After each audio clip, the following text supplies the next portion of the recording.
পাখি আছিল, যাকে বলা হয় সুখ পাখি। যে সুখ পাখি এখনো বর্তমানে আমাদের সম্মুখে বসে রয়েছে। যদিও আমরা দেখতেছি পুতুলের মতো, কিন্তু যেহেতু সে হরিকথার আসরে ভগবানের সম্মুখে উপস্থিত আছে, তাহলে আমাদেরকে কি তাকে পুতুল গান করা যাবে না।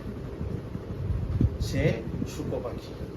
সেই রাধারানীর একটা পোষা সুখ পাখি আছিল। রাধারানী সেই পোষা পাখিটাকে প্রত্যেক দিন কৃষ্ণ নাম শোনাইতো। কৃষ্ণ নাম শোনাইতো। রাধারানী সেই তার পোষা পাখিটার সামনে গিয়ে সেরা বলতো, কৃষ্ণ বলো, একবার কৃষ্ণ বলো। আর সেই সুখ পাখি রাধারানীর মুখ থেকে সেই কৃষ্ণ কথা শুনে সাথে সাথে কি কৃষ্ণ কৃষ্ণ যেভাবে পাখিরা উচ্চারণ করে, আমরাও একদিন পাখির মুখ থেকে কৃষ্ণ নাম শুনছিলাম ওই ওই বিপদনাশিনীর বাড়িতে। তো সেই সুখ পাখিকে যে যেই বুলি শিখাইব সে তাই বিপরীত ভাবে বলে। তো রাধারানীও কি এভাবেই সেই সুখ পাখিকে, এটিয়া পাখিকে সবসময় কৃষ্ণ কৃষ্ণ বইলা বলতো।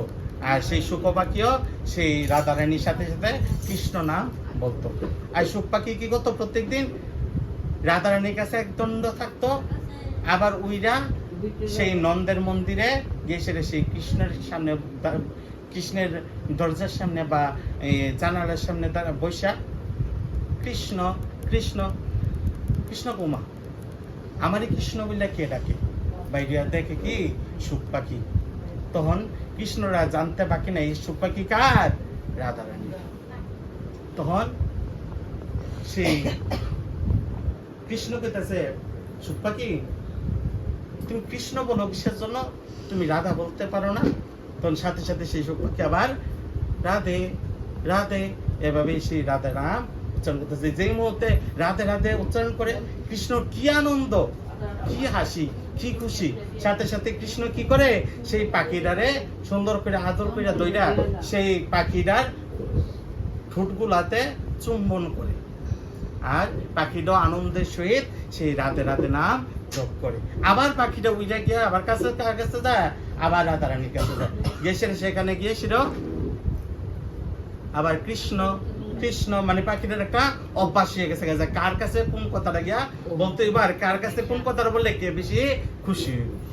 তখন আবার রাধারানীর কাছে আইসা, রাধারানী যখন সামনে থাকে না, তখন রাধারানীর শুনাইয়া উচ্চস্বরে কি বলে ডাকে, কৃষ্ণ কৃষ্ণ। আবার রাধারানী সুইটটা ঘর থেকে বাইরে এসা আবার সুন্দর করে পাখিটারে ধরে সে আবার পাখিটার ঠুকটার মধ্যে চুম্বন করে। এই সুখ পাখিরার জন্মটা কেমন ধন্য, সাক্ষাৎ রাধারানীর কি অধরামিত সে পান করতে পারতেছে।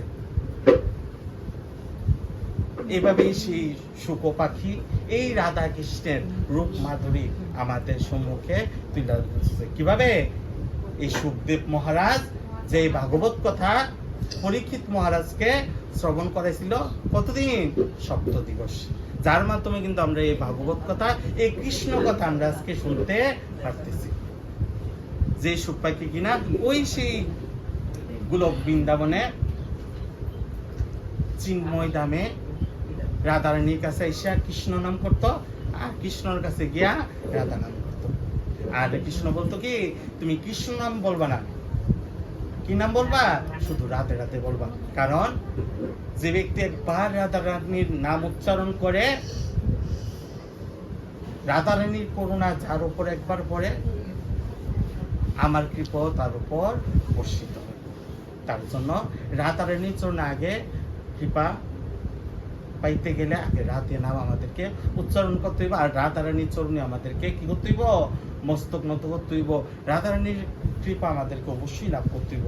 আমরা কীর্তনে গাই না, রাধে অপার করুণাময়ী, রাধে রাধে রাধে তোমার কাঙ্গাল তোমায় ডাকে, রাধে রাধে তোমার অদর্শনে প্রাণ যায় হে, রাধে রাধে। মানে ব্রজবাসীরা রাধে নাম ছাড়া তাদের মুখে আর কোনো কিছুই আসে না। তারা সাধুদেরকে দেখলো রাধে রাধে, বাবা দণ্ডবত, এভাবেই শুধু তারা সবাই সবাইকে কি বললা সম্বোধন করে, রাধে রাধে বললা সম্বোধন করে। রাধে বিনা বৃন্দাবনে আর কোনো কিছু শব্দ শোনা যায় না। আর যেখানে রাধে নাম উচ্চারণ হয় সেখানে কৃষ্ণ, কারণ কৃষ্ণকে রাধার নাতি কৃষ্ণ, রাধার নাতি স্বয়ং গোবিন্দ। তার জন্য আমাদেরকে রাধে নাম বেশি উচ্চারণ করা লাগে, কারণ আমরা জানি কি কৃষ্ণ সারাক্ষণ রাধারানীর চরণদ্বারে তার পক্ষে স্থান দেওয়ার জন্য আকাঙ্ক্ষা করে। রাধারানীর চরণকে কাছে পাইলে কৃষ্ণ কি করে, তার পক্ষের সাথে মিশাই রাখে, কারণ কৃষ্ণ রাধা ছাড়া আর কোনো কিছুই বুঝে না। তার জন্য রাধারানী করুণা পাইতে গেলে অবশ্যই আমাদেরকে রাধারানীর চরণে আত্মটা সমর্পণ করতে হইব, তাহলে আমরা রাধারানীর কৃপা লাভ করতে পারবো। আর রাধারানী যদি আমাদেরকে কৃপা করে, তাহলে আমরা সেই ব্রজেন্দ্র নন্দন কৃষ্ণের কৃপাও লাভ করতে পারবো।